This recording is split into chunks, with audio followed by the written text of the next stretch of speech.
And we are back with more on News Talk Saga 960. Mark Petrone with you. So very glad that you could join us. By us, I mean Andy Lee and I, and I'm going to bring Andy in a second. Look, the story now is, of course, another convoy, this time of the biker variety, and it's making Ottawa nervous. It's making the cops nervous. It's making the politicians nervous, and they're preparing for an influx of protesters. And so they're coming up and saying, look, there's a lot of perturbed community members who don't know what to expect from these bikers. You know, we just saw the trucker convoy not that long ago. It forced the government's hand, and they even went to the extent of declaring martial law, aka the Emergencies Act. What's going to happen this time around? We're only days away from rolling thunder. And who better to talk about that than our friend Andy Lee, who must be so happy now that Elon Musk has won his battle to take over Twitter. Lord knows he maybe doesn't know exactly what he's getting into, but he's a pretty smart guy. You got deplatformed, so I know you're happy about the decision by the Twitter board to fold and say, okay, Elon, you've got it. It's yours. 43 billion bucks. Elon has the money, so good on him. But before we get to that, let's talk a little bit about Rolling Thunder. Talk about what's coming up in the next few days in terms of this protest. Yeah, well, so Rolling Thunder's going to Ottawa. I don't know as much about it as I'd like to. I'm trying to get in touch with the organizers just because, yeah, there's some very interesting wording and statements that have been released, and some statements have been retracted as well, and some messages have disappeared from Twitter. So, I'm not sure how big it is, but, it looks like it's gaining popularity. And, so what's happened here is, there's this Rolling Thunder biker, freedom protests. They were planning on going and protesting in front of Parliament Hill, and so Ottawa police have put out a statement saying that they're not allowing vehicles on Parliament Hill. They've sort of banned them from protesting in that area. And so I called out Ottawa police yesterday for this statement and said this is a terrible idea because whether you like it or not, these bikers are coming. They're coming to the city.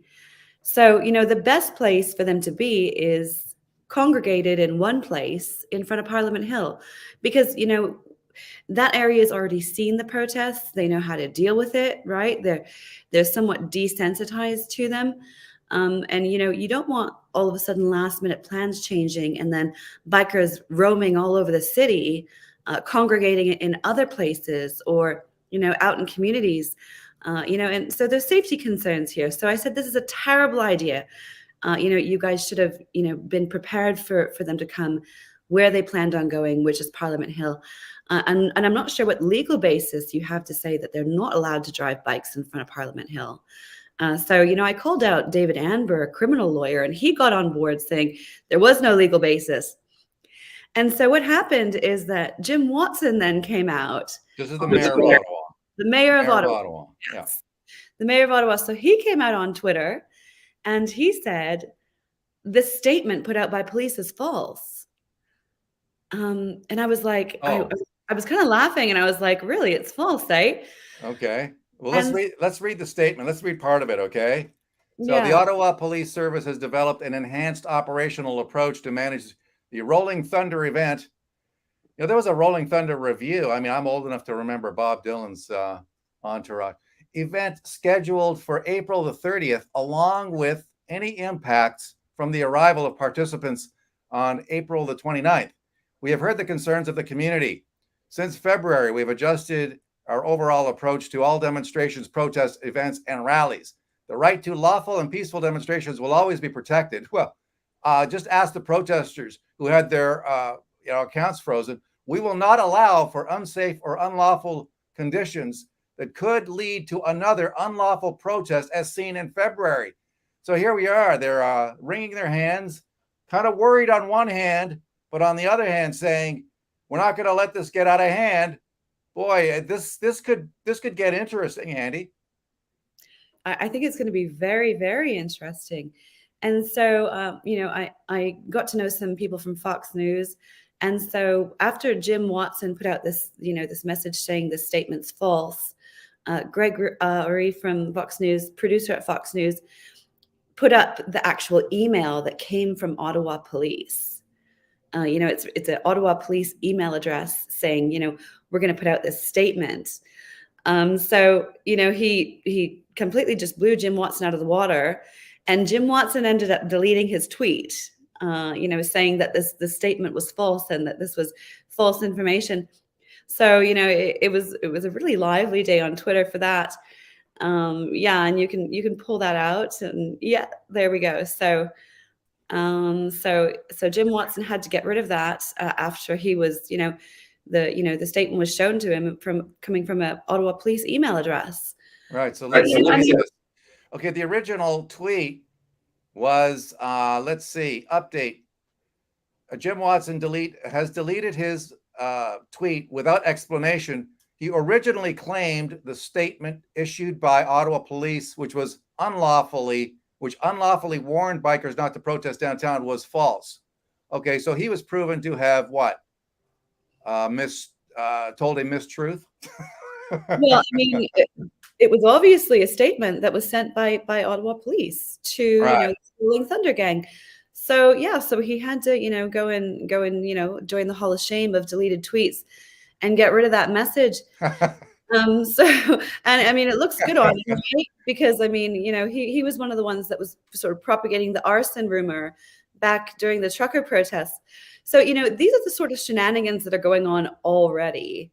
It's pretty concerning to see this already happening ahead of this protest. So I've reached out to the organizers and asked them to contact me, not to help them organize, but to give them some advice, because I've got this deja vu. I'm like, I've seen all this before, and it's happening again. And they have to be so careful with their messaging and things like that, because they're releasing counter statements, pushing back against this as well, and doing videos. And they have to be so careful, because if you read this police statement, and I'll read this out for you. Sure. From Ottawa Police, they have a comment on organizers. And it says, any organizer of any event will be held accountable for their actions before, during, and after events. So, there's already a heads up saying, we're watching you organizers, right? And we know what happened to the last organizers of a protest that took place in Ottawa. Some of them are ballsy thing for these people to do, though, considering how the last group of protesters was dealt with. This for these bikers now to say, yeah, you know what, we can do some of that too. We can raise the issue of what they're going. This is about mandates again. This is about demanding an end to the federal mandates, the COVID mandates. Is that what they want to do? Do you know? I think it's about freedom in general. I think that's why these protests are so popular now. Is they've just sort of they've expanded their scope. Because, it's not just about vaccines or mandates anymore. We've got a whole bunch of stuff coming up that we should talk about. We should talk about digital identification, right? Yeah. We should talk about, absolutely. Freedom of the press, right? So, I mean, Rebel News came out with a story saying that RCMP were, tracking the journalists that were providing, sympathetic coverage to protesters. So, I mean, we're on a list, right? So, it's just such a broad, all-encompassing. So I think that's what it's all about. Also very interesting is how Ottawa police specifically mentioned the war memorial, as though the war memorial was at risk. That was the big story that came out during the trucker protest, there were some kids that were drinking and dancing on the war memorial. Was it disrespectful? Absolutely. Sometimes people are going to do stupid things at protesters, but you can't sort of take that subgroup and extrapolate that onto an entire protest. But the thing about this is that I went to the war memorial after, and people were, paying respects in droves. And in my old account, I had so many pictures of people kneeling at the war memorial and, at the Tomb of the Unknown Soldier, and, bringing flowers and giving it, honoring it, and giving it the respect that it deserved. And so that was one of the really beautiful things, about the trucker protest that got lost in my old account, where, all of these pictures and videos of people paying respects there. And so, I don't think that the memorial is not at any risk from these bikers. A lot of these bikers are veterans, right? I mean, they're not going to go desecrate the tomb of the unknown soldier. I think that's, a little bit interesting that they sort of have made that insinuation. So I mean, there's lots of things going on. It's going to be a lively weekend in Ottawa. That's for certain. Yeah, you're not. Are you going? Are you attending this? I wasn't going to just because, but from what I'm Boy, seeing, it would be great. We could do a live hit from there. Wouldn't that be nice? in light of the fact, They'd have to freeze your accounts again. the shenanigans we're seeing already, they're pulling all of this already. They're prejudging these people already. They've got all these preconceived notions about what's going to go on. So I think maybe I should go down there and take a look. I think you should go down. I think you should go down there. I think that would be absolutely brilliant. Well, I set out before to sort of protect protesters, the truckers, right? Because when I met them, I thought, and now it's the bikers.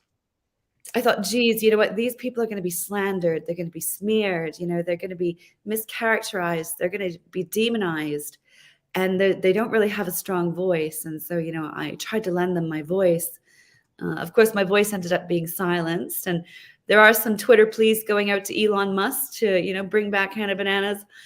Oh, well, is that right? Okay, well, that's big news. I mean, talk a little bit about that, because as we all know now, Elon Musk, of course, has succeeded in taking over. He's got a deal now with the Twitter board. And so you, of course, were deplatformed.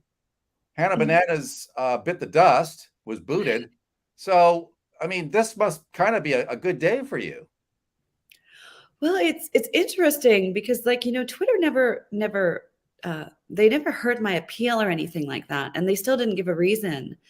So it's going to be interesting to see what they do with these banned accounts and these accounts that are on appeal and on hold indefinitely. And maybe there will be some changes being made. I mean, do I think that Elon Musk is going to go on a mission to bring back Hannah Bananas? No, I do. I mean, I have better things to do. I've got fantastic voices speaking out for me. James is a huge account, and he says, yeah, bring her back, right? And of course, before we saw Jordan Peterson saying, bring her back, right? So, so I don't think that Elon Musk is, going to do that for me, but I do think he's going to do it for some people. I think he might do it for you. I mean, you're a big enough player now. And here is his release. Free speech is the bedrock of a functioning democracy, and Twitter is the digital town square where matters vital to the future of humanity are debated. And so this is a big win, I think. And here's Cody Brown's message. Terrific news for Canada. I think that is terrific news for Canada. I think it's good, terrific news for the world. I think it's very good. And I think it's very good that, he's open to criticism, right? Because you've seen him sort of take criticism online, and then he'll immediately change Tesla's policy, if he gets enough feedback. And so, free speech criticism is part of it. It's a healthy part of it, actually. Any democracy needs dissents and opposing voices, right? That's what democracy is all about. So I think it's a great day, for a lot of people. It's probably a really great day for Donald Trump. I'm sure Donald Trump is dancing somewhere, wherever he is right now. Well, Trump has already come out and said, look, I'm not going back to Twitter. And he was already asked. Maybe he'll change his mind. But of course, he's got Truth Social, right? So he's got a big investment in an alternate platform. And so he's probably looking on with some interest with what's going on here. I think he's happy about it. But on the other hand, he also wants to make a go of Truth Social. So, but this is huge. I could see him coming on and sort of challenging Twitter, though, right? And using it to sort of say, you should come on my platform instead. Because it would be a powerful marketing tool for him to pull people over to Truth Social, right? So there's value in him being reinstated. It would. This is healthy competition, right? This is what healthy competition is all about. I would be doing. I would be getting my account back and going on and trolling the platform that gave me the boot, right? 100%. That's what I would be doing. Absolutely. All right. So you might be going to Ottawa. You might not. We'll find out. I think it'd be fantastic if you did. Yeah, But it's we're really looking. tight timing for me, Yeah. but Okay. I'm gonna try to go down there and see what's going on because, like I said, I just see so many parallels, right, with what happened with the truckers, and it's so easy to see messaging go awry, and I wish that they would contact me if so I could give them some advice of how to conduct themselves, right? Like, there's going to be mainstream media there covering it. Engage them, engage them gracefully. Don't chase them away, even if you're angry, right? Because these are all things that will be used against you. So play smart, right? Before you put out messaging, contact a civil rights lawyer, right? Get advice and things like that. We've got fantastic civil liberties associations that will give, free advice on the spot, right? So don't do anything to incriminate yourself ahead of time. So there's so many things that I wish that I could help them with, but so we'll see. I'll try to get down there. I don't know if I can get down there Friday night. I'll try to get down there Saturday though. I'll think, All and right. we'll try to get Well, the maybe real we can talk scoop on the on the week. Let's talk ground. on the weekend. Let's talk on the Yeah, weekend. Okay. Is it a deal? yeah, let's do it. Yeah, let's All get the scoop right. on the ground, and I have to Fantastic. see where they're going to go first because apparently they're not allowed to go to Parliament Hill, right? And I it's have a feeling they're going anyway, but we'll have to see. Bikers are, I mean, like, I God mean, bless them. God bless them. I hope they do this the right way. But I want to wrap things up. I know you got to run. yeah, You've yeah, got something to do in Edmonton, so you're on the way. You're coming to us from Calgary, Alberta, right now, and yes. so And you're I'm in going to wrap things sunny up. Florida, South Let's. Florida. I love More Alberta. Love more Albertans, and Canadian citizens you are can not do Alberta residing. proud. All right. Thank you, Andy. Okay, thanks, We'll Mark. We'll talk to see you you next week. soon. Bye bye. Andy Lee coming to us from beautiful Calgary, Alberta. That's it for this edition of the Mark Petrona Show. Hope you enjoyed it. Let's take a brief commercial break and be back with more on News Talk Saga 960 after this.